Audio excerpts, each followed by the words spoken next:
Hey guys, welcome to Josh Dell'Aria's Musical Escapades. My name's Josh Dell'Aria. My plan for today was to cover Brian Sutton's song Morning Top as one of the best examples of an instrumental song that I've ever heard, but unfortunately, Brian Sutton's management doesn't own the rights to the song, and in order for me to go and get that, I'd probably have a big copyright battle on my hands to play it. But I definitely recommend, if you're trying to make great instrumental music, definitely check it out, because as you guys know, I've criticized a lot of instrumental music for not being able to tell the story very well, and that song in my mind is the instrumental song that has best told a story. However, the good news about that is that I can actually have time now to make this video that I've been planning on making for you guys for several weeks, and I've just kept putting it off and putting it off and putting it off. So today, I want to show you guys an easy way to stand out from a ton of other musicians. So a couple weeks ago, I was actually watching a Rick Beato video, and Rick was talking about what makes the song Everything She Does Is Magic by The Police great.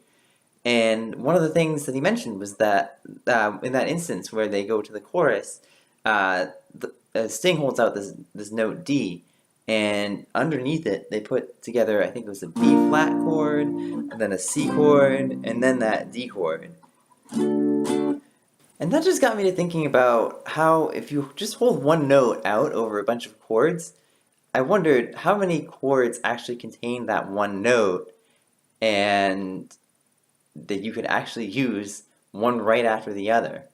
So I decided to do some research, and I said, what are all the chord types in the world that exist? Because I obviously knew some of them, a lot of them from my music days in school, and obviously there are tons and tons and tons, and I knew that I couldn't go back and just name them all. And so I just said to myself at that point, well, how many of these chords is the note C contained in? And the answer I ended up getting was over 100. So if you hold out the note C over a bunch of different chords, you could very quickly get into some radical key changes and use some crazy chords together.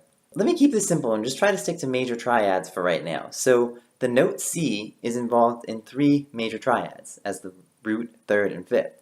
It's involved in C as a root, it's involved in F as a fifth, but it's also involved in A flat as a third. Now, C and F both belong to both keys of C and F, but A flat doesn't belong to either one of those keys. And so if you hold out the note C over those 3 chords, like this, C,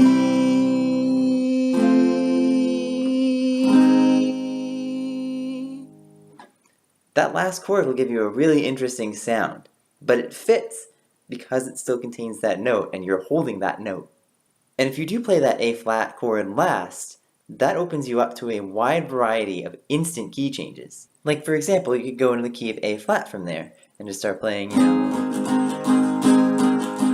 A flat, D flat, E flat, something like that.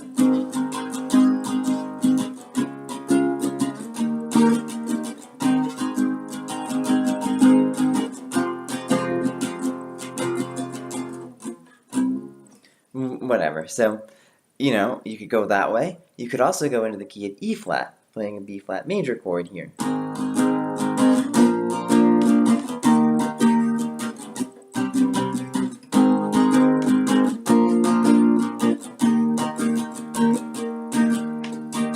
You could also go from this A flat chord to a minor key. So for instance, the key of C sharp minor actually contains G sharp, which is the enharmonic equivalent of A flat. So it would contain this chord as well. So you could go from there to, say, a C sharp minor, to an A major, to that G sharp minor again, and C sharp minor again.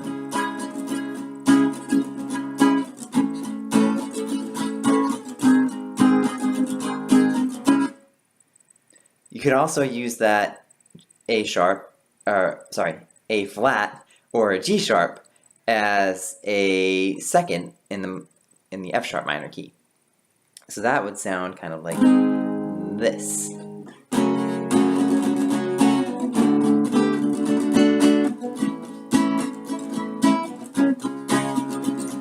So I'm using F sharp minor here, D, A, and C sharp major, which would be the fifth in the F sharp there.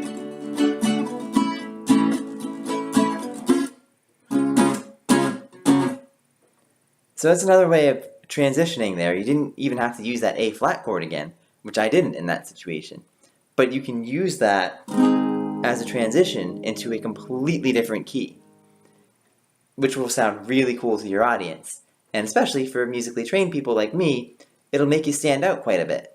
And I'll stop and think, whoa, that is quite different from the ordinary road, and I can see the theory that that musician used to get there. That's really cool. That's all the time I have on this video. I might explore this a little bit more in the future, but my hope is that it gives you, as a songwriter, a few extra ways that you can make your songs kind of stand out and sound just a little bit different so that you get a little bit more attention. And if you've written songs like these and you want me to feature them here on this show so I can point that out, please do email me over here at joshdell'Ariasmusicalescapades@gmail.com. I'd be happy to give it a listen for you. Thank you all for watching, and until next time, go make great music.